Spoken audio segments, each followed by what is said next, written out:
What's going on, YouTube? Metal Complex here, and today I'm going to be attempting to sharpen the cold steel Tuff Lite. If you guys haven't watched any of my sharpening stuff, I'm using a KME. I am learning. I am a beginner. I'm basically just going off instructions that I've read online and helpful tips from some of my viewers. But I figure, sometimes these types of videos are entertaining.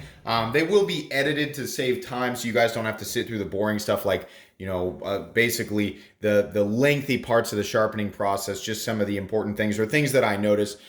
This cold steel Tuff Lite, it should be pretty easy to sharpen given the shape of the blade and how the edge is and the fact that it's just a short little edge. And also because it's an Aus 8 steel. I've heard that Aus 8 is a good steel to practice on, given that it's sharper than a lot of the super steels we're used to right now. So this particular Tuff Lite really needs a sharpening. It is beat up. The edge is really like gnarly and crazy. I don't know if you guys will be able to see it. I've already found the angle that I want, but there's lots of little chips and things in the edge, and it's like that from my last project in the backyard. The other day I tried to cut open a bag of dirt with it, and it was not having it. It was like using a spoon. So I'm gonna go ahead and attempt to do this. By the way, I probably don't need to start with this heavy grit, but I'm starting with the 50 grit Diamond Beast. I probably could start at 100 or 300, but I don't know. This is a learning process for me, so I'm just gonna go ahead and do what I normally do. I do have my water and soap mixed into the same bottle, which was a tip from multiple people. They said, you don't have to get the bottle of soap out every single time. Just mix the soap and the water together. So I'm gonna go ahead and do that here, and then we are going to get started. I generally, in this part I'll record, but I generally like to go 1, 2, 3, 4, 5, and then I go 6, 7, 8. But this is a pretty short blade, so I'm really just going to be going 1, 2, 3, 4, 5. So 1, 2, 3, 4, 5. Now I'm going to continue like that until I have a burr, and then I will return to the video. Okay, so the burr formed insanely quick on that. This is actually pretty cool. Learning about how quickly burrs form. I mean, I know there's a lot of factors.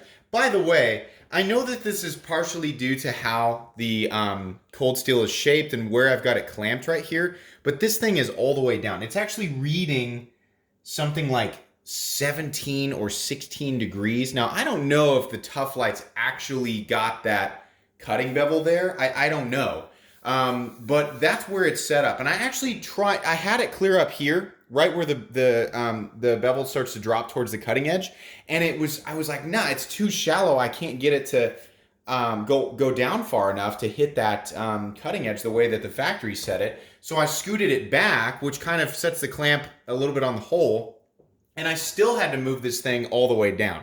So I don't actually know what degree it's at. I don't, and I have that digital angle square, which I probably should use, but I just don't use it. Okay, so knock the burr off. 1, 2, 3, I guess, I don't know. And then 1, 2, 3, 4, 5. 1, 2, 3, 4, 5. Somebody warned me against rounding off the tip or kind of curling over the tip, because then you round it off. And so I'm trying to avoid that. 1, 2, 3, 4, 5. 4, 2, 3, 4, 5. So we're going to continue like that as normal, and I'll come back as soon as we've got some meaningful progress. Okay, that actually took quite a bit longer than I thought it was going to, and it's because, I guess I already flipped it over, but this area right here, it actually had a little bit of it had a big chunk out of it. So it took a long time to get through it to the point where a burr had formed on the other side. And even at that point, or even at this point, the burr is so tiny. I'm using a little ear swab to kind of feel for it. It's so tiny that it's just barely there. But it is there, and the edge looks good now, at least good enough for me to move on. This is one of those things where I'm realizing that it's like, how much time do I want to put into an Aus 8 blade? I mean, this is why I appreciate some of the higher end steels, because I mean, I got a lot of work out of this, but I didn't get an insane amount out of it before it went dull. So it's like, what's the ratio of like time spent sharpening to actual use that I can get out of this? Well, it's different for every single person, probably, because, you know, everybody uses their knives for different stuff. But I feel like CPM 154 is probably that, from what I understand, it's one of those steels that kind of everything's balanced out. But until I use my knives a lot more and I sharpen my knives a lot more, I'm not going to know for sure. Anyways, let's knock that burr off. We are now down to the 100 grit diamond stone. So again, 1, 2, 3, 4, 5. 1, 2, 3, 4, 5. 2, 3, 4, 5. And so on and so forth. I will probably skip quite a bit unless I run into another crazy situation that I want to point out. So we'll see you guys when I get back. Okay, we're back, and something did happen actually. I realized as I was getting into this that there was a chunk of the knife, or the chunk of the blade, that I hadn't actually completely sharpened out. That was happening, and it's up here, and there's still a little tiny bit left. That was happening, and you'll notice I had to move this back a little bit. I actually had to go back to the beast because I realized the black line that I had drawn with the marker was covering up part of the cutting bevel, and I had actually created 2 different bevels. So that looks ugly, and that's not the right way to do that. So I actually had to move this back and keep that thing down all the way to get this to the actual what was left of the factory bevel, I guess. I mean, a lot of this is guesswork, but it looks right now. Like visually, it looks right, and I'm getting a burr all the way across, and that little chunk is slowly coming out. So that's, I'm doing more reprofiling now, and oh boy, this video is going to be a mess. But you know, I feel like there's something to letting you guys see organically my process as a beginner, and I don't know, it allows people to give me pointers that will actually help me. So anyways, I'll be back once I'm kind of caught back up to where I should be. Okay guys, we are finally moving on to the 300 grit. That took a long time. That took way longer than I thought it was going to, and I think that's just, to anybody who's new to this, you know, when people say like, oh, you know, I'll say it's easy to sharpen. Well, it's definitely softer than super steels, but see, here's where I am now. You can see the burr on there. It's definitely softer than super steels, but it's still, I mean, especially if you mess up like I did, you're still gonna run into problems, and it's gonna be really time consuming. So I don't think it's perfect, but I mean, it's good, you know. That's kind of where I am now. Let me see, I forget where oh yeah, I'm on this side. Okay, so we're gonna go with the 300 grit, and then I'll be back unless something eventful happens. Okay, we are back, and I actually did have another thing screw up. I still had to do reprofiling on this side, and I think I kind of saw it right before I stopped the video the last time, but I had to go back and use the 50 grit again, and then go back up to 100, then 140, and now finally 300. So this side just finished with 300, and the burr is now on this side. And there's a little bit of marker on it. That's not a chunk taken out of the blade. That's marker on the blade. But I can feel the burr has formed all the way down. So I'm going to be doing this side with 300. And, you know, if you're going to do this, I suppose, and by the way, I mean, if you could see those scratches all over the blade, a lot of those are from me using it, but a lot of them are just from sharpening it. So if you're going to sharpen your really nice knife and you're new to this and you're like, I'm going to go for my, you know, my 20 CV hinderer, unless you tape your blade off, I think you're going to get scratches all over it. This Tuff Lite I don't care so much about because it's a, you know, a $25 knife or a $20 knife or whatever. But I think anyways, 2, 3, 4, 5, I think I am finally in the right spot with this. 1, 3, 4, 5. I'm hoping I can get the burr formed after 20, you know, going up and down 5 times, 20 of those. 1, 2, 3, 4, 5. But I don't know. We'll see. I think I'm finally done with the reprofiling, so I'll see when we get back. Okay, we are back, and everything seems to be going smoothly. We're moving up to the 600 grit. I'll do a little bit more recording here because I realize what this is looking like to you is just a lot of me talking and going, I use this, and then I moved on. So we'll do a little bit of recording while I'm sharpening here. That way people get more of an idea of what I'm doing. So anyways, knocking that burr off there.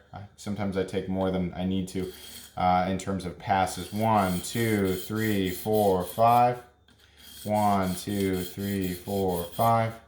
2, 2, 3, 4, 5. And I do this and then I go 20 and then I check. And it's been taking like about 30 each time. But I know that at some point it actually gets really difficult to detect the burr, which is the reason for the ear swab. That's the whole point for that. 2, 3, 4, 5. This is very therapeutic, but it's also kind of stressful. Because you're constantly questioning, like, am I hitting it exactly right? Am I gonna, the further I get, am I gonna get to a point where it's like, I miss something, or I'm not on, or is the clamp slipping? Because if that happens, you have to basically start over unless you have taped exactly the right spot and you have an angle square that can tell you exactly where you were at, which I do have. I'm just not using it.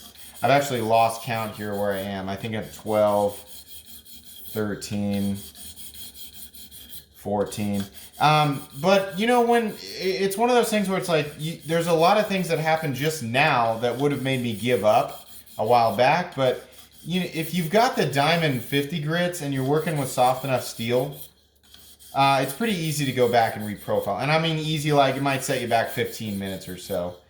Where are we at? We at 20 now. So now roughly. I'm not doing this exactly right, but now I'm checking under here. And see, I'm not really feeling anything, but I'm feeling stuff up more towards here. So I'm going to go like 10 more or 20 more and feel it again. But that's essentially what I'm doing, is feeling for it. A lot of times I feel it starting like in the middle and going out to the edge, and it's the reverse on the other side. But I just keep going until I have a burr all the way across. So we'll be back once we move on to I think we might be just about ready for 1,000 and then 1,500. So we'll be back. Okay, so that went smoothly, and I said we were going to move on to 1,000, but I forgot because it's been so long since I've sharpened that my system goes straight from 600 to 1,500. And some people tell me like you should have 1,000 grit stone, and some people tell me it doesn't matter. With the Lightning, which was likely, I sharpened that Lightning OTF. Excuse me, I gotta get a paper towel. I sharpened my brother's Lightning OTF going from 600 to 1,000, and the edge still ended up pretty good. I think it's important to remember for people who are watching this who are new, who are considering getting this or a system like this, is that even if you mess it up a little bit, as long as you're close, you're still going to end up with an edge that is working. So if you're practicing on like one of your beater knives and you're like, oh man, did I mess this up? No, I mean, even if in my experience, like if you mess up on a couple of places, you're still going to have an edge that's substantially better than the edge that you had before you started. I mean, the KME is a guided system, so yeah, like I'm far from ever, even on these budget knives, I'm far from actually achieving a perfect edge. But, excuse me, I'm throwing this paper towel away. But the edge that I achieved on the Lightning OTF, my brother was like, oh yeah, it was great for a decent amount of time, but it went dull again, and that's just the steel. But, I want to practice on these until I manage to get a really, really good edge. And I think this one's a little bit better than my Lightning, OTF. 1, 2, 3, 4, 5. 1, 2, 3, 4, 5. 2, 3, 4, 5. So on and so forth. We'll be back once we have both sides to show the final edge. Okay guys, we are just about at the end here, or at least as far as I'm going to take it. It's going to end at 1,500, but I'm just finishing up the edge. 1, 2, 3, 4, 5. 1, 2, 3, 4, 5. 1, 2, 3, 4, 5. And then I'm just going to flip it over. We're going to knock that burr off, or whatever is on there. And then 1, 2, 3, 4, 5. 1, 2, 3, 4, 5. 1, 2, 3, 4, 5. And then basically I'm going to flip it and give it a last little, this is the way I understand to do this. One more like that. And then you flip it again. And you give it one more little that right there. And that's going to be pretty much it there. Let me give her the old fingernail test. Yeah, she feels really sharp. I hope that she's as sharp as I think she is. Now watch me slice my hand open. I'm sure people are cringing like, don't do it like that. Okay, careful. Now we're gonna release it. There we go. Okay, now I'm gonna let you guys take a look at my edge here. Let me wipe it off with a paper towel real quick. And that way you kind of know what I ended up with. There's the edge on this side. It's pretty wide on this side. I didn't reprofile it to get it perfect on this side. You can see there the lines. And then this side, it's not quite as wide. You can see there, caught the tip, a little bit of tip rounding. But there's the edge for those of you who are gonna be, gonna help critique me. So let's cut a piece of paper with it. There's no belly to this blade. It's just like a box cutter, essentially. Yeah, feels pretty good. There's a couple of little snags in there, but it does feel good though. Yeah, I'm okay with that. I'm happy with that. That did pretty well. I love the KME because it's like an electric guitar. You play on it, you learn on acoustic. Every last little mistake that you make, you're gonna hear it. You play on the electric guitar and you turn the gain up, yeah, still sounds pretty good. The KME is an awesome system and it's great, in my opinion, for a beginner. Now, everything that I did here was not exactly right. Again, this is a learning process, so look to the comment section and hopefully somebody who knows more about what they're doing has offered up some valuable advice. But in any case, guys, I hope this was at least mildly entertaining. If you enjoyed this video, please leave a like. If you'd like to check out my other content, I do, of course, have lots of videos of knives that are either expensive or inexpensive that I do or don't like, so check those out. And if you enjoy all my content, then please subscribe to my channel because there's definitely more coming. Thanks again for watching, and have a great day.